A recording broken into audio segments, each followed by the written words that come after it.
We are busy with the third session of our word connection, and we are speaking about being plugged into the power of praise and worship. Today I want to share with you about 3 different kinds of worshippers. When we look in the Bible and in the Old Testament, we read about David. He has the desire to bring back the Ark of the Covenant back to Israel and back to the city of David. And if we look in the history before that, many years before that, in the time of Eli, the sons of Eli took the Ark of the Covenant with them into war. They thought that the Ark of the Covenant, the presence of God, would make them win the war, the battle. But the Philistines came and they confiscated the Ark of the Covenant. They took the Ark of the Covenant and they put it into the temple of Dagon. Dagon was their god, their idol that they worshipped. And the next morning when they came, Dagon was laying flat on his face, and that happened 3 times in a row.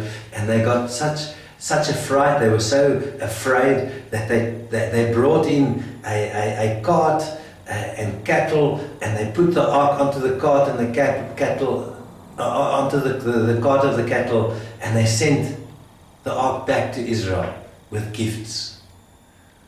Now, on the way back, the people of Israel, when the ark came, they put it into the house of a man. His name was Nadab, and there the ark stayed for many years in the house of Abinadab. And now David went and he wanted to fetch the ark. And we read in 2 Samuel 6 from verse 1 to 7. David again assembled all the best soldiers in Israel, 30,000 men. He and all the people with him left Baalah in Judah to bring God's ark to Jerusalem. The ark is called by the name of the Lord of armies, who is enthroned over the angels. David and his men put God's ark on a new cart and brought it from Abinadab's home on the hill. Uzzah and Ahio, Abinadab's sons, were guiding the new cart. They brought it from Abinadab's home, with Ahio walking ahead of the ark. David and the entire nation of Israel were celebrating in the Lord's presence with all kinds of instruments made from cypress wood, and with lyres, harps, tambourines, sistrums, and cymbals. But when they came to Nathan's threshing floor, the oxen stumbled. So Uzzah reached out for the ark of God and grabbed it. The Lord became angry with Uzzah, so God killed him there for his lack of respect. He died beside the ark of God. The first worshippers I want to speak to you about are these 2 brothers, Uzzah and Ahio. You see, Uzzah and Ahio grew up in a home where God's presence was there. The Ark of the Covenant was in their own home. They became so familiar with God's presence. They became so familiar with the worship of God that they lost the respect for God. And the people the people around them didn't understand when Uzzah died at that point, but because of them becoming familiar, as the ark was coming down and the oxen stumbled, and Uzzah put out his hand to steady the ark, and when he touched the ark, he died. Why did he die? He died because God said that no one else may touch the ark excepting the Levites that would carry it. The priests and the Levites were the only people that were allowed close to the ark.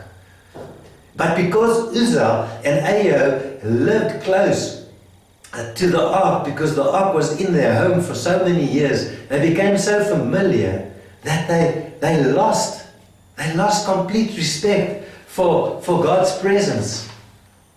You see, they lost their fear of God.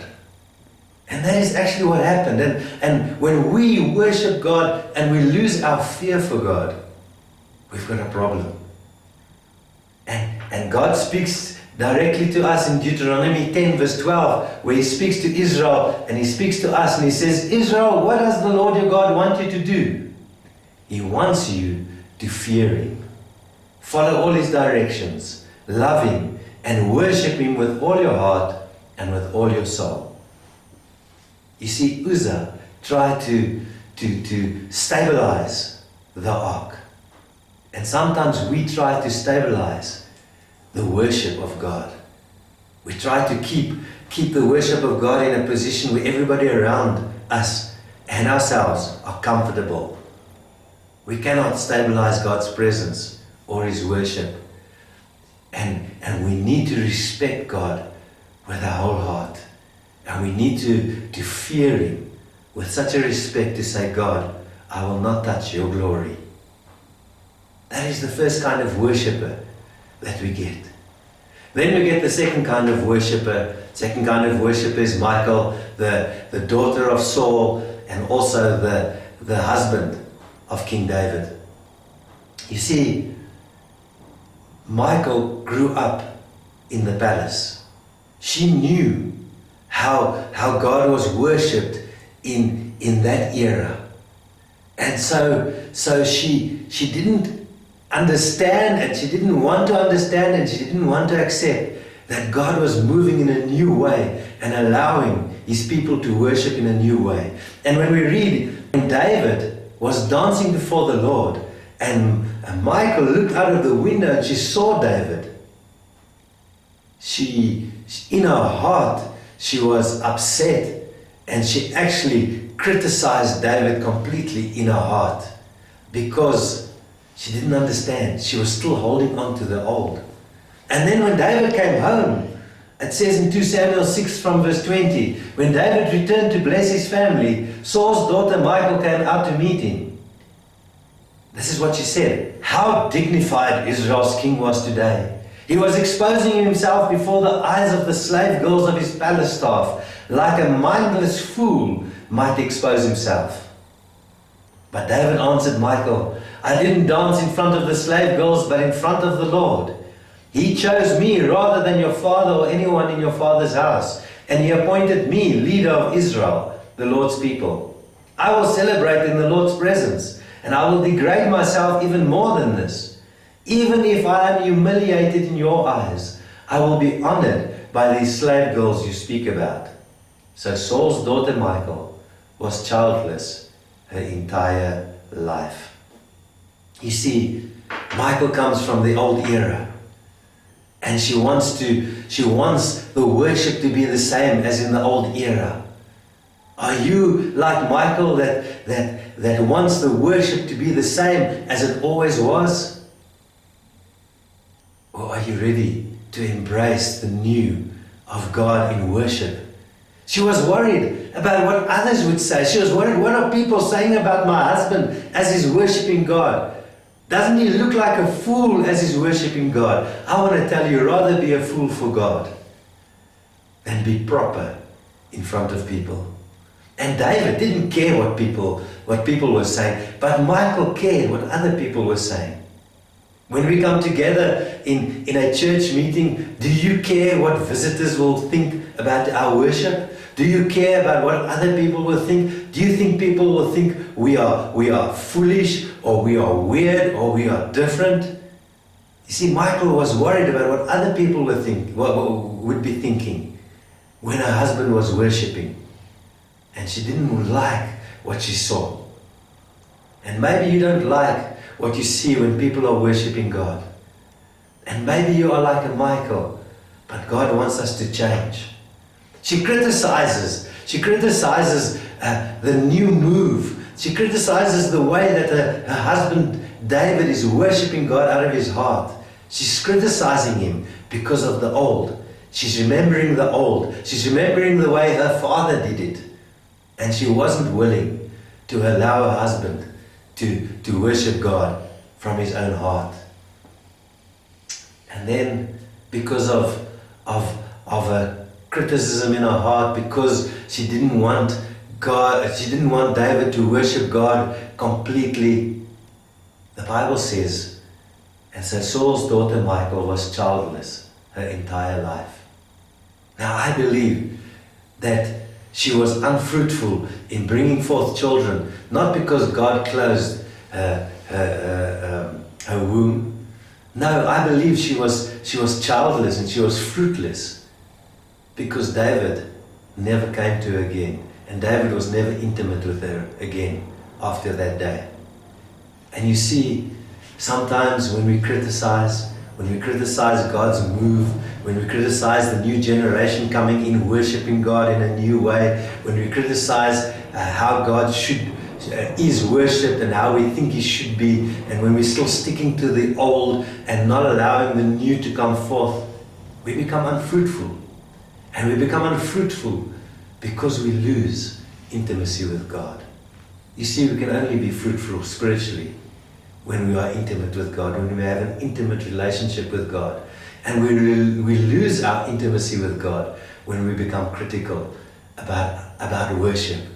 And when we don't worship ourselves, but we are critical about other people worshiping. And I want to tell you that there will always be Michals around. There will always be those that will criticize whenever we truly worship God. But then we read about David. David was a true worshipper of God. And David worshipped God in total surrender. In verse 13 to 17 of 2 Samuel 6, we read, when those who carried the ark of the Lord had gone 6 steps, David sacrificed a bull and a fattened calf. Wearing a linen ephod, David danced in the Lord's presence with all his might. He and the entire nation of Israel brought the ark of the Lord with shouts of joy and the sounding of rams' horns. You see, he danced before the Lord with all his might. He didn't care. He was totally surrendered to God. He was totally engrossed with God's fullness. He just wanted to love God. He just wanted to worship God. Shouting, dancing, worshiping God exuberantly. That was David. Total surrender. We read in Romans 12 verse 1, the Amplified says it so beautifully. He says, I appeal to you therefore, brethren, and beg of you in view of all the mercies of God, to make a decisive dedication of your bodies, presenting all your members and faculties as a living sacrifice, holy, devoted, consecrated, and well-pleasing to God, which is your reasonable, your rational, your intelligent service and spiritual worship. Our spiritual worship is to lay down our bodies, lay down our lives in total surrender as we worship God. David understood that. Even though Romans was written many years later, he understood in his heart and in his spirit that I need to surrender everything when I worship God. That's what God asks of me. Are you surrendering everything to God when we worship Him? Do you come and you say, God, I don't care what people think. I surrender everything to you. You see, David had a thirst for God.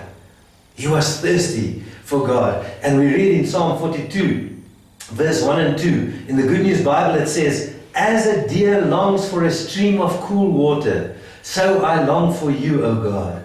I thirst for you, the living God.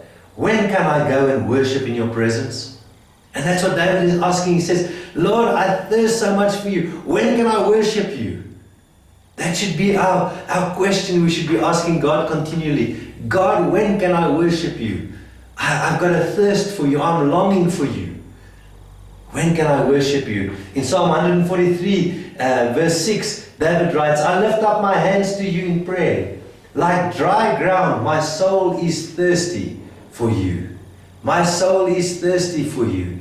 Are you thirsty to worship God? David was thirsty for God. He was thirsty to worship God with his whole heart. Worship is the passion we have. Do you have a passion for God? David had such a passion for God, to worship Him, to love Him, to be there and give himself totally to God. Do you have a passion to love God?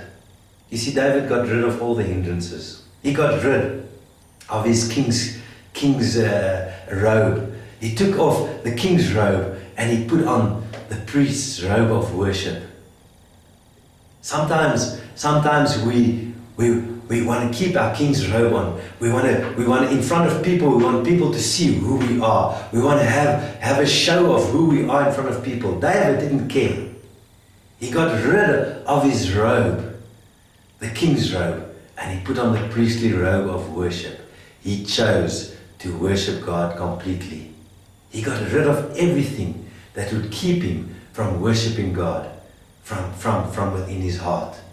And the writer of Hebrews writes, and he says in Hebrews 12 verse 1, since we are surrounded by so many examples of faith, we must get rid of everything that slows us down, especially sin that distracts us. We must run the race that lies ahead of us and never give up. And the writer of Hebrews says, get rid of the things that stands between you and God. Whether it be sin, whether it be anything that slows you down, get rid of it.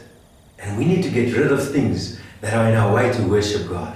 If it's a king's robe that you're wearing, if it's a title that you're wearing, if it's something that you're showing people who you are, that's not that important, get rid of it and put on the priestly robe, the robe of humility to worship God out of your heart. See, because David's worship was from his heart. From his heart. He worships God with all his might because it comes from his heart. And in Mark 7, Jesus speaks and he says, in verse 6 and 7, he says, this people honor me with their lips, but their heart is far from me. In vain do they worship me. You see, God doesn't want us to worship him in vain. He doesn't want us to worship him just with our lips. David wasn't worried about looking like a king. He was busy being a worshipper. David's worship was from his heart. That's what David did. And God, he's not looking for our worship just lips. He's not just looking for actions. He's looking for our heart to worship. And David was a heart worshipper. He worshipped from his heart. He worshipped with everything in him. And he worshipped according to God's requirements. If we read in 2 Samuel 6 verse 3 and 4, David and his men put God's ark on a new cart and brought it from Abinadab's home on the hill. You see, God's plan was never that the ark would be put on a cart. His plan was always that it would be on the shoulders of the Levites and the priests. And in 1 Corinthians 15, the other place where it speaks about the same story, it says, because you did not carry it the first time, the Lord our God broke out against us. You see, God was upset that they didn't carry the ark the first time. And that is why Uzzah died. So the priests and the Levites consecrated themselves to bring up the ark of the Lord, the God of Israel. And the Levites carried the ark of God on their shoulders with the poles, as Moses had commanded, according to the word of the Lord. And you see, that is what God is saying to us. Do it my way. And we need to worship God according to him. Jesus said, the true worshippers will worship in spirit and in truth. And we need to worship God in spirit and in truth. The way that God desires us to worship him. And David worshiped God in spirit and in truth. And he's asking us, God is asking us, are you worshipping me like Uzzah and Ohio? Are you worshipping me like Michal, David's wife? Or are you worshipping me like David in spirit and in truth? Where you give everything, not worried about what people say, not worried about religious traditions, just worshipping me completely. My challenge to you today is, will you make a decision that I will worship God in spirit and in truth with my whole heart because I love him. May God bless you.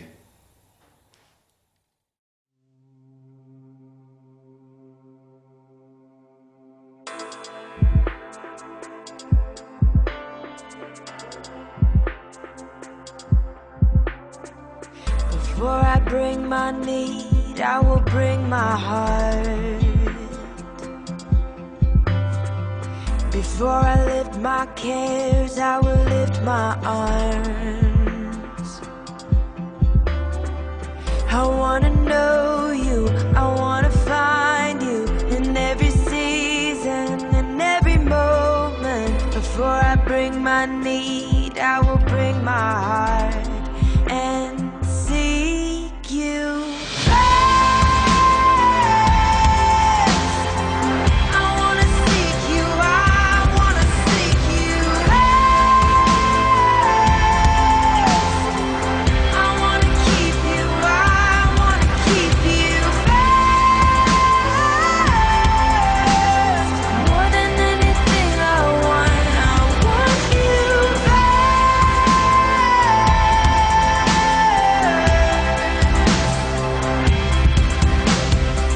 Before I speak a word, let me hear your voice. And in the midst of pain, let me feel your joy. Ooh, I wanna know you, I wanna find you in every season, in every moment. Before I speak a word, I will bring my heart and seek you.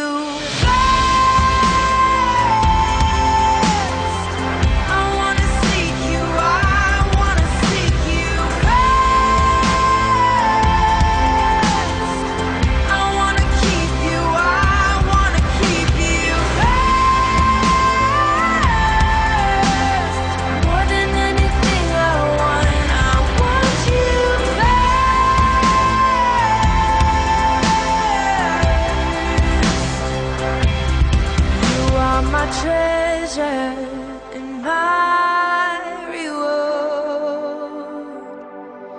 Let nothing ever come before. You are my treasure.